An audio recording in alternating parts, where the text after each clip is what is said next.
Welcome to another episode of the Holistic Fat Loss and Fitness podcast, where every session is about helping our clients and members live better, longer with real life scenarios. Vince, how can I help you today? So mine is topical for me because it happened very recent. It was on Friday night, just past. I guess so. The general question is, what would you recommend around when you're having a bad night's sleep?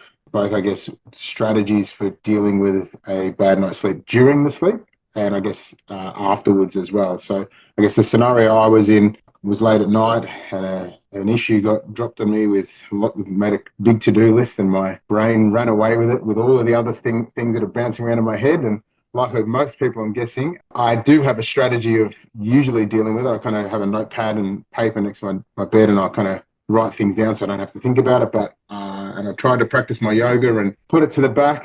But I lay there. It was 4 hours later, which has never happened to me before. I can't remember the last anywhere it's ever happened to me.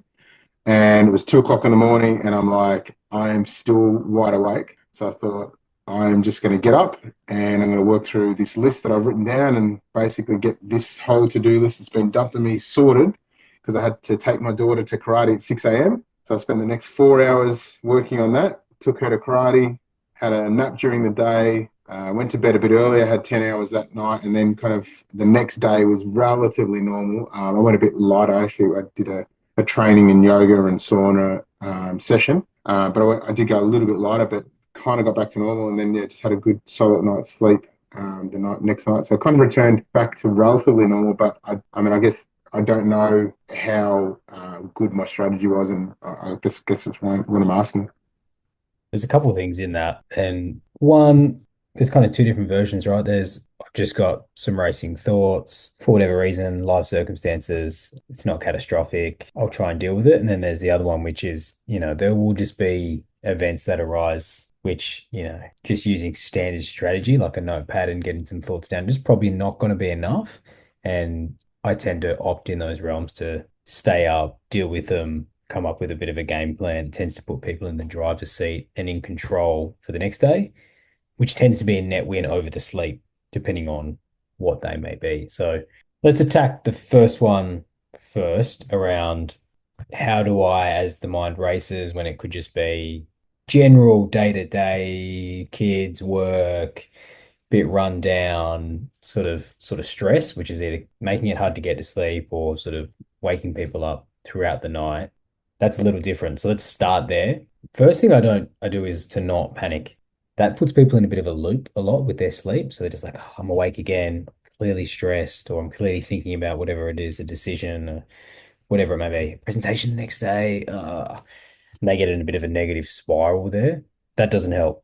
Not that it's easy to not get in those, but it tends to drive up cortisol in the body and drive up your sympathetic nervous system, which is almost everything you don't want when you're trying to sleep.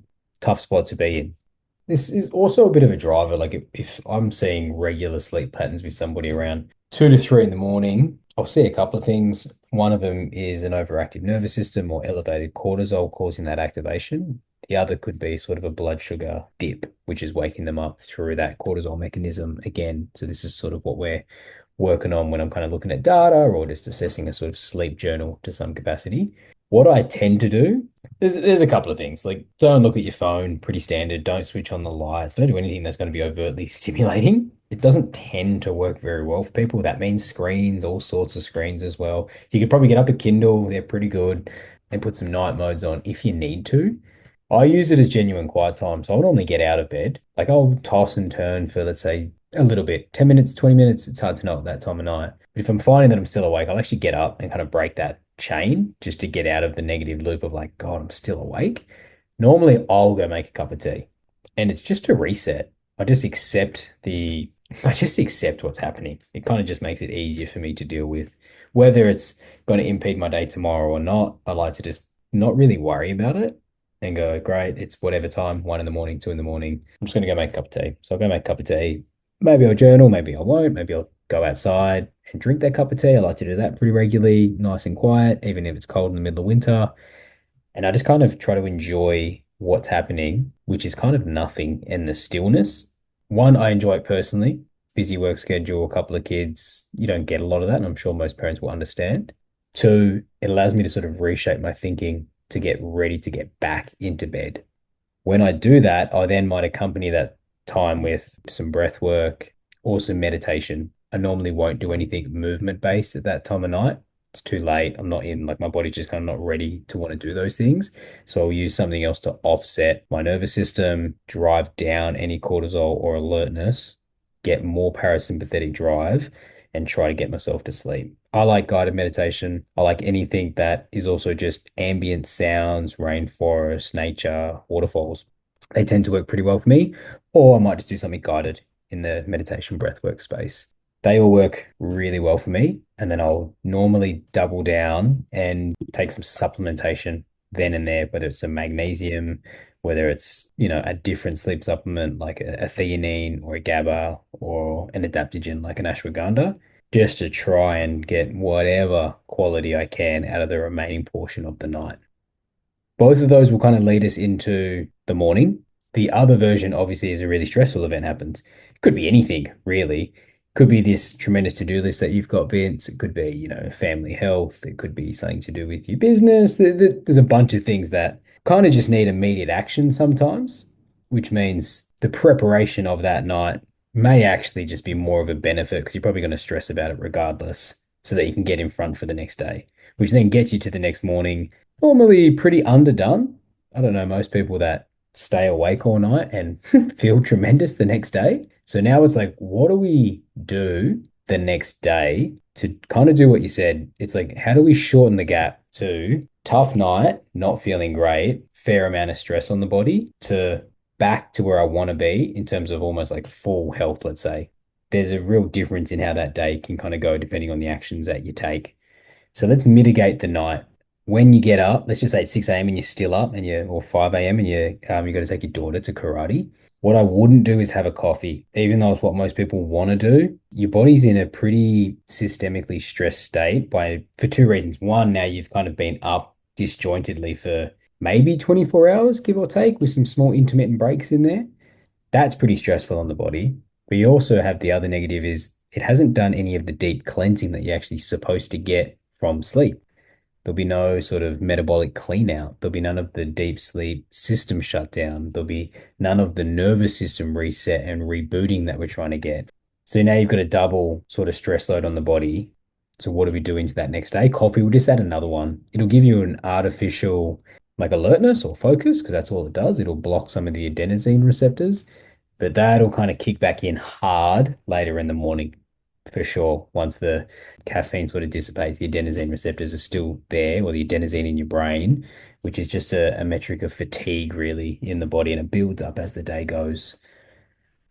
What I would do is get up, get some sunlight in the eyes as soon as possible. You want to really get your circadian rhythm going as best we can because it'll be completely out from that kind of night. One, the stress load of whatever that to-do list is. Two, being awake for so long. And three, really getting no rest and recovery or any of those processes throughout the night.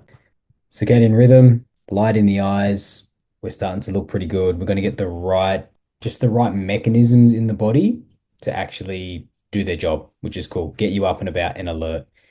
I would then have a high protein and fat breakfast. Most people will opt for, this is where your cravings will start to kick in. You'll start to get, some sugary cravings just because your hormonal balance will be out from overnight. Your cortisol and your adrenaline will be up from being awake all night.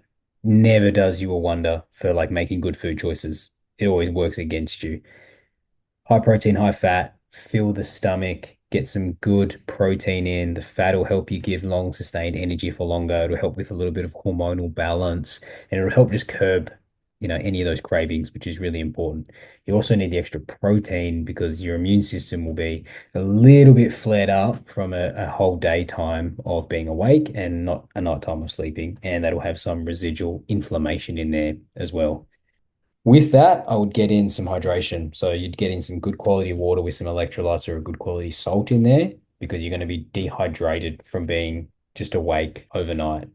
That's kind of the loose start to my day, just to get myself the building blocks to be able to put myself in the best possible driving seat to mitigate the night before. Then, if there was time, I don't think there was in your case, some gentle movement would be really amazing. By that, I mean nothing intense. I'm talking like some walking would probably be my favorite. 20 to 30 minutes around the block with your dog in nature. You might do some mobility, some stretching work here. We're just going to try get the blood flow stimulating in the body, get some oxygen, oxygenated blood and oxygen into your brain, and get some of your lymphatic system moving, which is really important. All of that comes from low intensity exercise, and we're not trying to put any stress on the body. If you really want to help your body, you would add in some like deep nasal breathing throughout these sessions. Once we've done all of that, if you need caffeine, I would make sure, you'd have it after breakfast, sort of mid-morning, and I'd add a fat source to it, whether it's milk or a bit of butter, just so you can, and I'd have a half shot. That way you'll get the least amount of caffeine. You still kind of get the thing that you're after. Hopefully it's just the ritual of, feeling good about it with the least amount of negative from it, which means half a shot, won't do a lot deep into the night, and it won't give you a large cortisol spike, which means the tail of it being in your body will be much shorter, and the fat is also going to help that really slow tail through slowing down the absorption of the caffeine.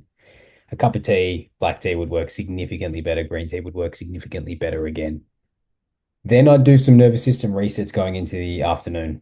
This is where I'd do sort of, potentially a sauna, some yoga, some breath work. You could add in any more walking at this stage, it'd be totally fine.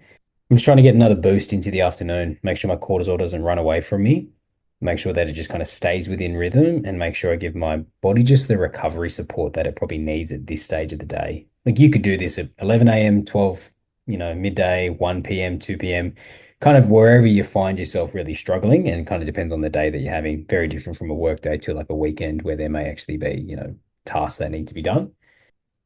What I would do though is I'd keep them slightly less. So like it would only be 10 to 20 minutes absolute tops. Because what you don't want to do is drive down your cortisol too much, do like a hard flip into your parasympathetic side of your nervous system, and that'll just kind of drop your body completely out. And it'll just be too much for it. And you'll feel completely like gone in terms of an energetic point of view, and it'll put you into a big hole, really. And that's just your parasympathetic just really driving up, and your body will just completely kilter out, especially when it hasn't had that foundation of recovery from the night before to base itself on.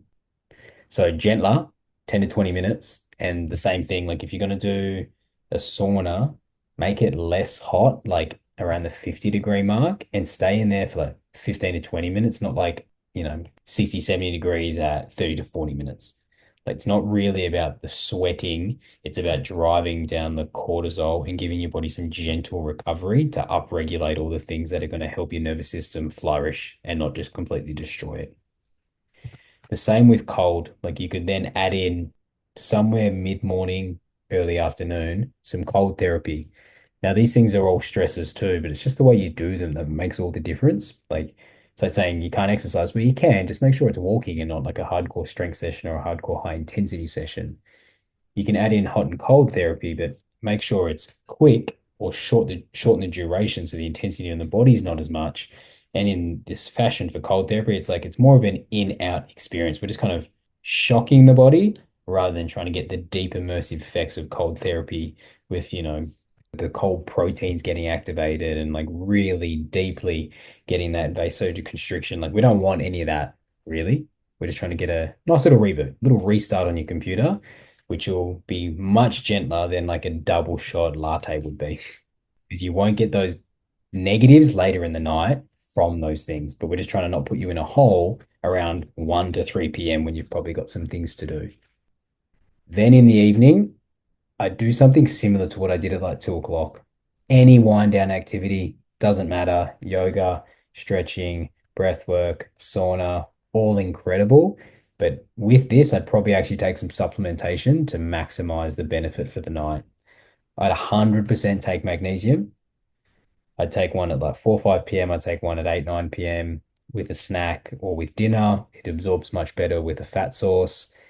I like fusion because it has a couple, but like a threonate or a glycinate would be perfect because they support the nervous system really well, helps calm the nervous system, and it helps support sort of GABA production, which is going to be amazing for helping drive sleep. And if you needed to, you could take like secondary sleep supplements. You could take GABA themselves, you could take theanine, or you could take some adaptogens like ashwagandha, which is just going to help with overall stress resiliency and adrenal support in the body. And we're doing all of those things to give you the best quality of deep and REM sleep throughout the next portion of the night so that we can actually get the support you need for the next day. There won't be too many strategies that'll give you 100% hit rate for feeling incredible the day after, but we're just trying to maximize the return for the following day. There is no way to make up big sleep debts. It just kind of doesn't work that way, but you can do your best to sort of reduce the impact over the next sort of 36 hours. Nice. Would that So have worked for your actual scenario? yeah, I mean, I mean, I could have done something instead of had a sleep, I guess. I did have a 4 hour sleep in the middle of the day. That was, I guess, one thing I was going to ask. So, if I had of because I obviously had to get up at 6 a.m.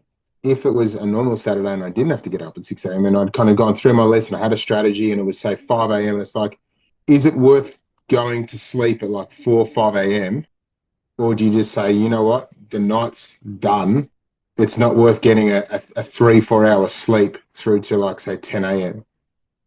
I guess is that is it worth if you get to the point you can relax your body and you can get mentally to the point where you want to go to sleep and it is like the sun's about to kind of come up. Is it worth actually going and having that sleep, or was it better to to have a program through the day and then try and go from there? I guess. I would sleep. Okay. Nothing better than getting some sleep. And it doesn't have to be at 5 or 6. Like your other strategy, like mine's for the strategy of like not being able to sleep that day. Yeah. Oh, but I Your mean the second strategy, the bigger one. That bigger one. Like if you have a huge event, like maybe a family member that's passed or whatever it is, and you just can't sleep, Mhm. and you get to a point where you're starting to nod off, and you have a look and it's like 4 or 5 a.m. Do you just take those 4 hours? If you Like can. okay, Like it depends on the day, it depends on what's going to happen for the yeah. rest of the day, but nothing is more beneficial than getting the sleep in.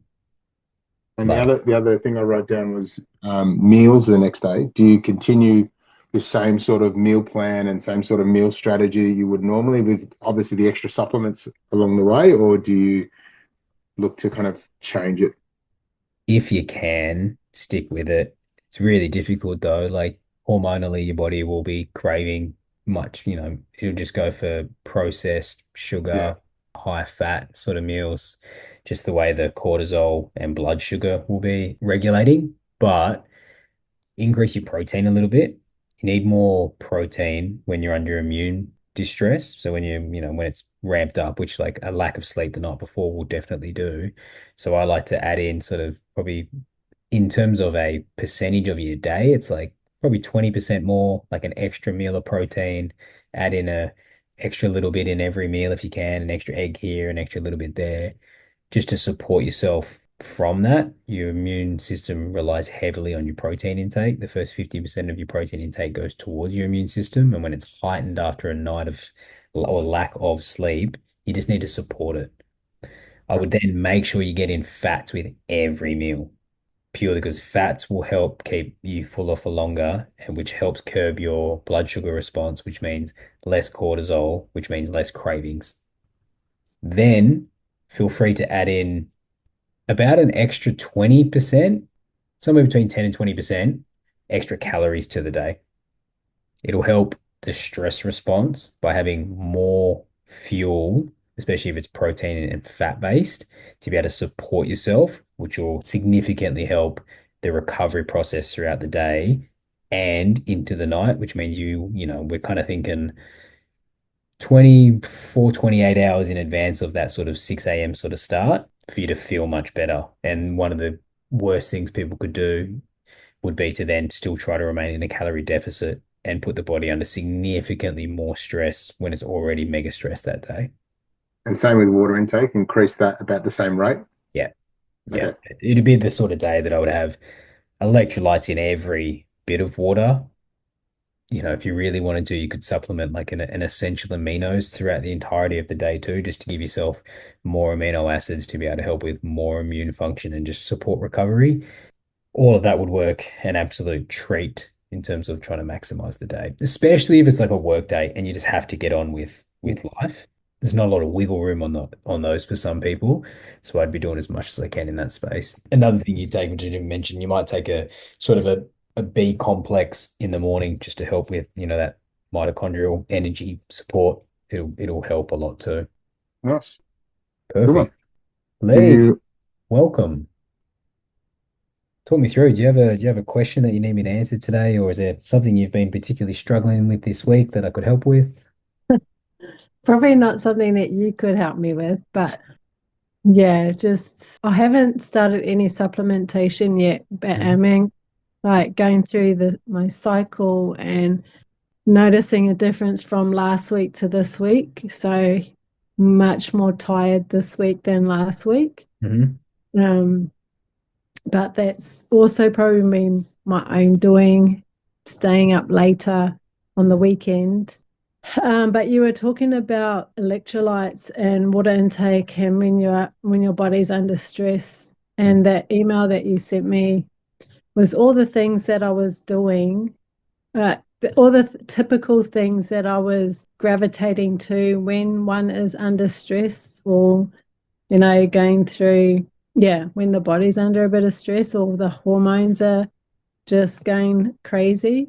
So when I was reading your email, and you go towards something salty. So you grab that, whatever it is, or you just have these mega cravings for sugar. And so you just grab whatever because you're just feeling tired by 3 o'clock. I think for me is looking at working on resetting and understanding those cues, those when the body's feeling a certain way. Hmm. So yeah, I don't know. I haven't been able to start as I'm trying to get my mind out of feeling like not so much failure, but not starting the way I anticipated of starting. Hmm. And just kind of taking those baby steps. So baby steps for me right now is re-looking at what supplementation I need and recognizing that I need it, because I definitely have noticed that magnesium, when I was taking the Elementi, Hmm. when I was taking those and I've just run out, I noticed a huge difference. So recognizing that magnesium is important in certain stages. Yeah, and then just kind of recognizing the foods. So I've been pretty good with the food until the weekend, I think. And like with everyone else, things happen, people invite you over for dinners, and you feel obliged to eat what they've made, but it doesn't align with in your mind, what you've anticipated. So it's trying to working out those social environments that we're in. So yeah, it's just getting myself on track and recognizing the hormonal stages. I think that's the one for me. Yeah, cool. And good questions too. First one is I wouldn't be so hard on yourself. Any program's pretty difficult. And it actually Yeah, normally, I think people think they're finally on the program and there's any program when it's yeah, kind of just running super smoothly. But that's yeah, not, that's just one version of yeah, many, many weeks or many, many days of like trying to figure it out. And I think people yeah, are unbelievably critical of themselves. Comparatively, like the way I like to coach is when I talk to people, it's like, what would they actually tell their partner or their friend if they were going through the same thing? And they often wouldn't be nearly as harsh with them as they am on themselves. yeah, So we got to, I actually welcome all the times it doesn't quite go to plan more than when yeah, it does. Because when it doesn't, then we can actually figure out tools. Now we know what's working, what's not working. Like I love that the magnesium ran out because now you know how important it is for you. yeah, They're really good opportunities. Like big tough work week, kids are sick, I've injured myself, like I haven't quite followed through social settings. Like I want to write them all out with everybody because they're so yeah, unbelievably challenging to figure out. And you can't, yeah, it's just not going to happen unless we go through them. And then I would look at all the little wins that you've had so Yep. far as a real positive driver for yourself and all the things that you're actually proud of, because Yep. that'll help sort of reset where we're at. One thing that I've been thinking about a lot, and I've gotten quite good at it lately in my own life, is just how each individual thing is it has zero bearing on anything else that I do. So I can, Mm. you know, I can have a chocolate cake 1 minute and still go and train the next. It doesn't Yeah. actually derail my whole day, or just because I've got a social thing that night has zero bearing on the fact that I can have a really good quality breakfast. Like they're just not the same. And when people think independently of what they're doing here and now, irrespective Yeah. of the next thing, Yeah. can be a game changer because it allows two things. It means you're not future looking at something which is impacting your decisions now, normally for the negative, or having done something which is affecting your decision making now, normally for the negative. So if you can just use everything independently, like a run is still a run and it's still good for you, regardless of whether it's after chocolate cake or not. And Mm.